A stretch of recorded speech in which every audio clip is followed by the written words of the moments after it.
¿Qué tal? Con esta plática vamos a concluir con el módulo 3 en cuanto a lo que se refiere a presentaciones teóricas.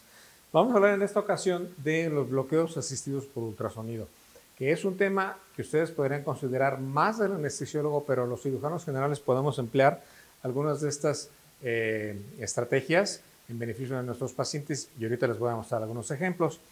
En anestesia regional, para todos ustedes seguramente es conocido que cada vez más frecuentemente los anestesiólogos empiezan a involucrarse con el uso del ultrasonido para auxiliarse en la aplicación de bloqueos. ¿Qué transductores se emplean en este tipo de bloqueos guiados por ultrasonido? En la gran mayoría de los casos, y sobre todo por la versatilidad de los mismos y con el hecho de que casi todos los equipos cuentan con él, sería con el transductor lineal, que es el transductor que yo he recomendado con el que debe de contar el equipo del consultorio del cirujano general.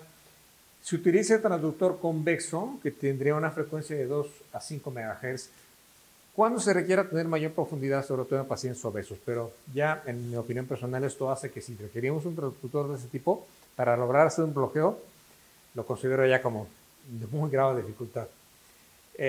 Por último, hay un transductor que es este pequeñito, en palo de hockey, con una frecuencia de 10 MHz, que es un transductor ultra superficial, que sería el ideal en este tipo de aplicaciones.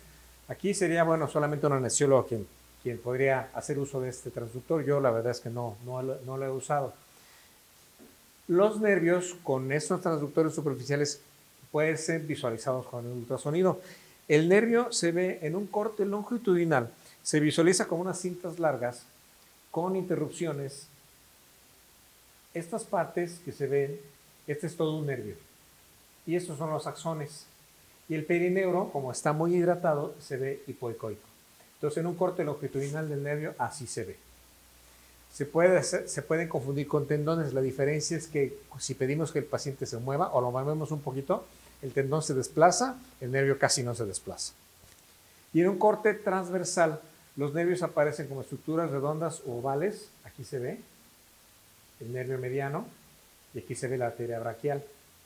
Obviamente estamos hablando de un plano muy superficial y por eso es importante la colocación perpendicular del transductor con respecto al nervio.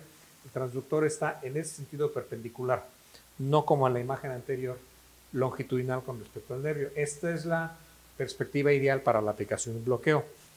Otro ejemplo, cómo se ve una imagen que dicen como de panal, cuando se hace un corte transversal del nervio y se ve el perineuro intercalado de axones. ¿Cuál es la razón de que utilicemos el ultrasonido para guiar estos bloqueos? Bueno, porque los bloqueos han existido desde hace muchos años, no es sino hasta hace poco que se está empleando el ultrasonido como guía, y esto ha hecho que se multiplique la aplicación de estos bloqueos, es decir, el no hacerlos ya a ciegas, como los interescalénicos o los axilares, por ejemplo. Por la precaución que se requiere para la infiltración de la cavidad, porque puede haber una punción intestinal o puede haber una punción neural o puede haber infiltración intravascular, hematomas o bloqueo motor. En algunos pacientes, si llegamos a tener una infiltración intraneural, podemos dejar al paciente con un dolor permanente. Entonces, por esa razón es muy importante que nosotros veamos la aguja, cómo va avanzando en el momento antes de que vayamos a aplicar el bloqueo. Entonces, la ecografía hace a estos procedimientos más seguros, más precisos, y por eso es que se está generalizando su uso. Los bloqueos nerviosos son ya una tendencia en anestesia bastante grande, y ahorita voy a mostrar un ejemplo. Pueden utilizarse también en circunstancias de ortopedia, en medicina física, en dolor crónico inguinal. Yo en lo personal los he utilizado en el consultorio en pacientes que vienen con inguinodinia, ya sea primaria por alguna lesión deportiva o secundaria, pacientes operados de hernia que tienen dolor crónico. Y esto nos permite el uso del ultrasonido hacer los bloqueos más selectivos. Es decir, si vamos a reparar, por ejemplo, un tendón de un paciente, puede bastar con que hagamos un plexo braquial en lugar de hacer una anestesia de otro tipo, más invasiva. ¿Cómo es la manera como se pasa la aguja o se inserta la aguja guiándonos con el transductor? Una técnica es la técnica transversa o cruzada, que es como aquí se está mostrando. Este es el transductor y la aguja entra así. Esta técnica es un poquito complicada y la aguja se detecta solamente por el desplazamiento del tejido adyacente y se visualiza solamente la punta, es decir, no la vemos realmente muy bien. Entonces es difícil de localizar y por eso es que no es la técnica más empleada. Y otra técnica es en línea, es decir, la técnica en la cual el transductor se orienta de manera longitudinal con respecto a la entrada de la aguja. Entonces podemos ver no solamente la punta de la aguja, sino seguimos toda la trayectoria de la misma. Entonces esta técnica es mucho más segura y con mucho, pues es la más práctica y la más utilizada. Vamos a recurrir a la inyección de cantidades pequeñas. Esto también nos ayuda a la localización de la aguja. Vamos inyectando cantidades pequeñas de 0.5 a 2 mililitros de anestésico a través de la aguja para que podamos localizar la punta de la misma. Si no la vemos en la pantalla, el anestésico local, entonces debemos parar la infusión y tratar de mover el transductor o la aguja hasta que los localicemos para evitar una infiltración intravascular o una punción peligrosa en la cavidad, en el intestino, etcétera, inadvertida. Cuando ya se localiza el nervio y se empieza a infiltrar, se ve aquí el nervio y se empieza a formar este halo hipoecoico alrededor del nervio, lo que se llama el signo de la dona, que digamos que este es el signo que estamos buscando generar en el bloqueo. Entonces, las aplicaciones que encontramos de esos bloqueos así en general, ya cada vez más comúnmente, muy común el plexo braquial, que puede ser por abordaje interescalénico o el abordaje supra o infraclavicular o el abordaje axilar. Para cirugía de codo, de mano, es muy útil este tipo de bloqueos, sobre todo porque hacen la anestesia muchísimo menos invasiva.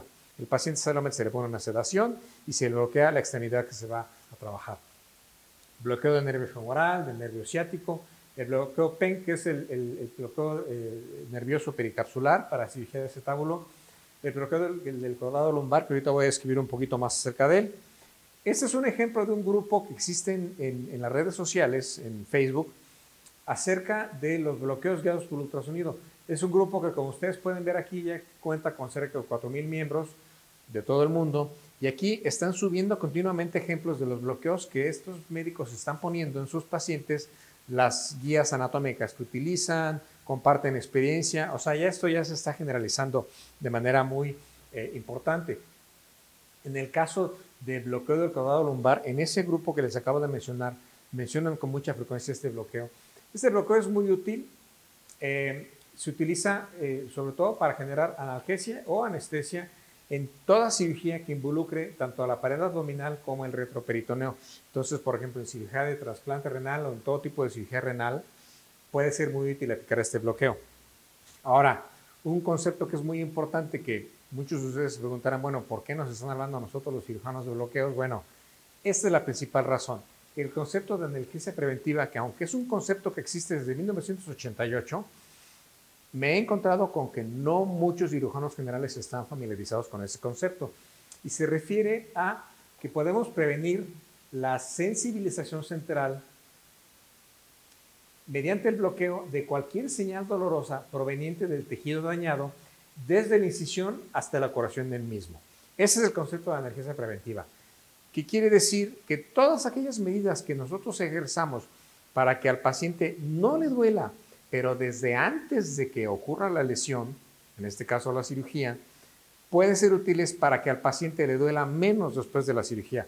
Por ejemplo, si a un paciente, esto está demostrado, si a un paciente antes de una colecistectomía laparoscópica le aplicamos una inyección de un medicamento antiinflamatorio no esteroideo, antes de la inducción anestésica, ese paciente va a tener menos dolor postoperatorio que si no lo hubiéramos hecho. ¿Por qué razón? Pues porque bloqueamos el desarrollo de la señal dolorosa proveniente del tejido dañado, porque esto se bloqueó en forma farmacológica desde antes de la incisión.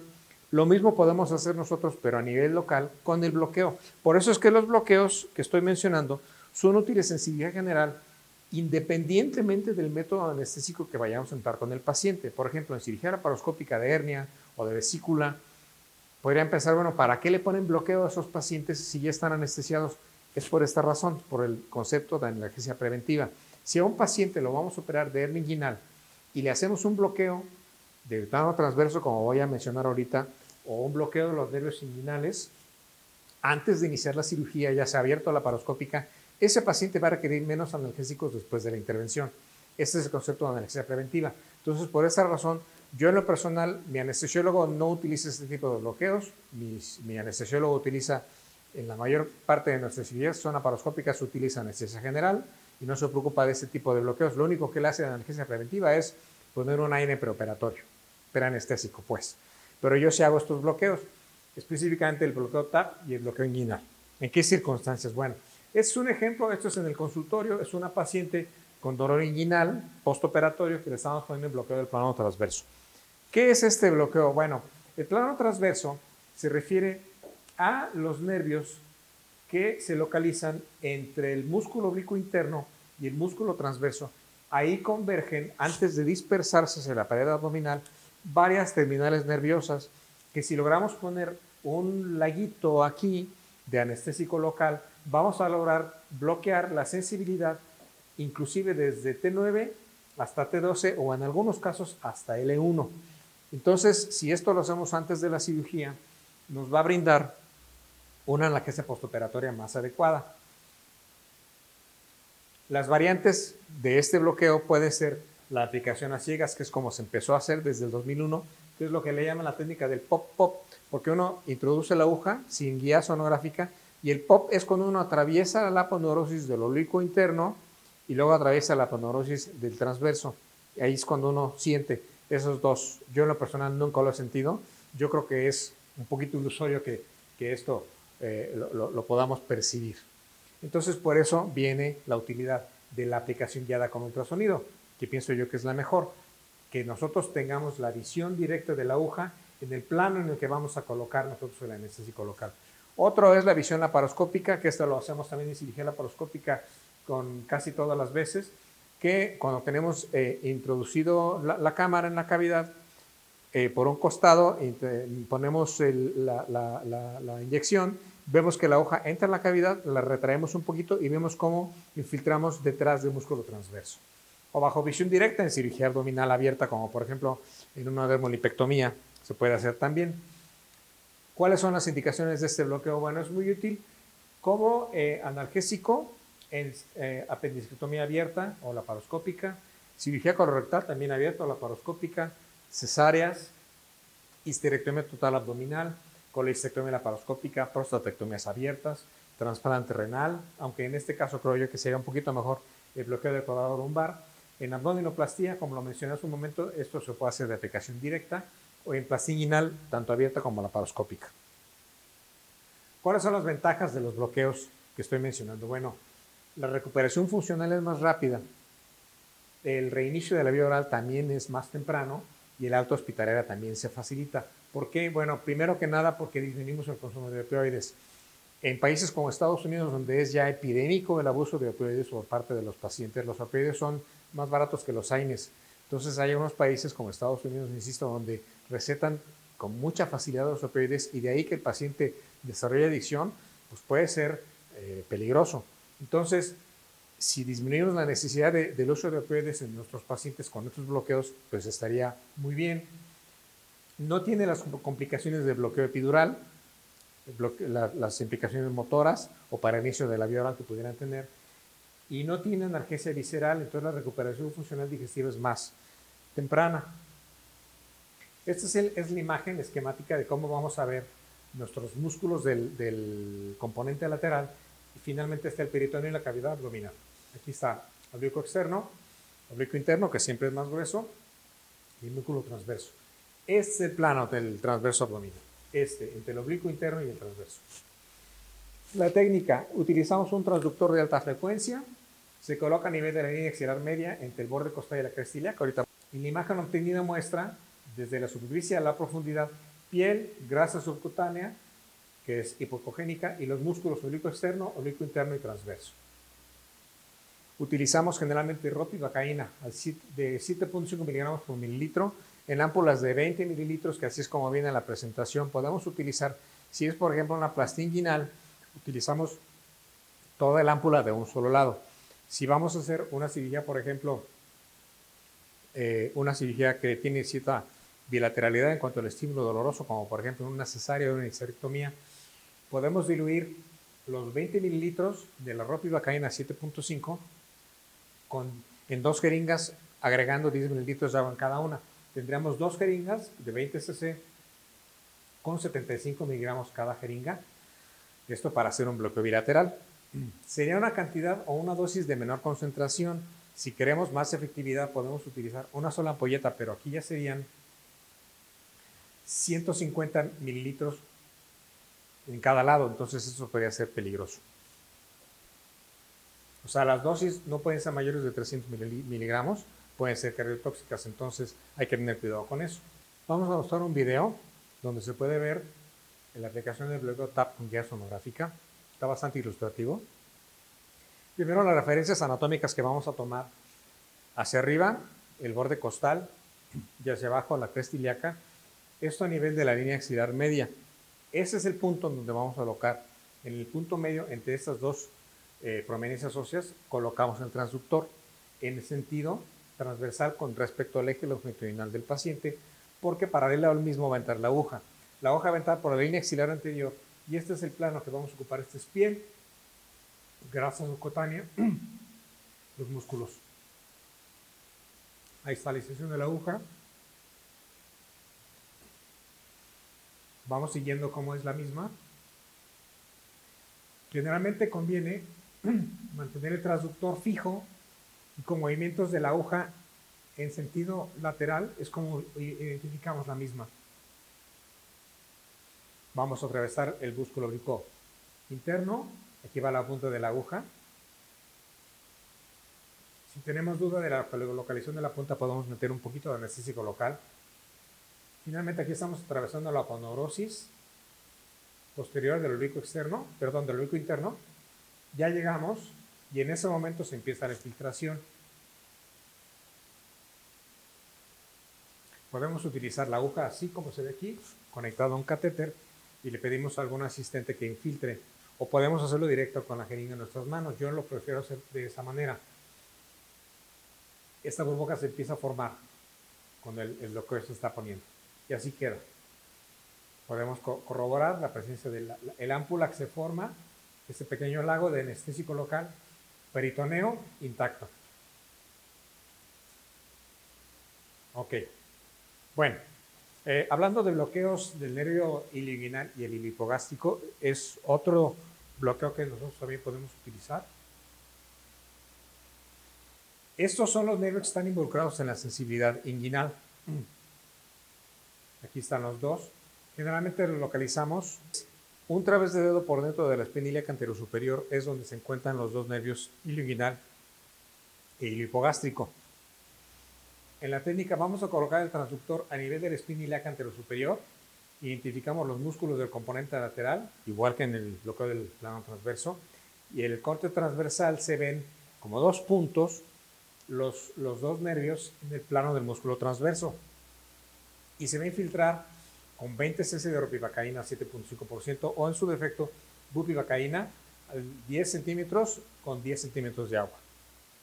Esto lo utilizamos, por ejemplo, cuando vamos a hacer una plastia inguinal abierta. Este sería el método para la anestesia local, lo que es el bloqueo inguinal. Aquí el plano es similar al plano del transverso, pero al estar localizado el transductor cerca de la cresta ilíaca, vemos esta imagen de una sombra acústica posterior que produce el hueso.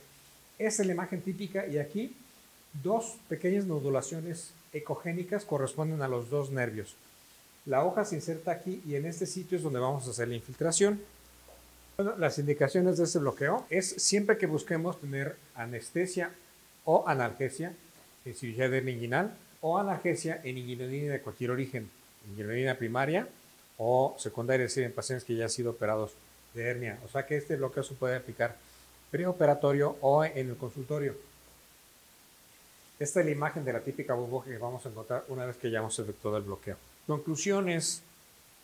Los bloqueos anestésicos o analgésicos guiados por ultrasonido los veremos cada vez con más frecuencia. Ya será habitual ver al anestesiólogo cargando con su ultrasonido portátil o nosotros poniendo el bloqueo en el consultorio. En este momento lo que yo hago en mi práctica es que yo llevo mi ultrasonido portátil al quirófano para poder este tipo de bloqueos en todo tipo de cirugía abdominal o inguinal.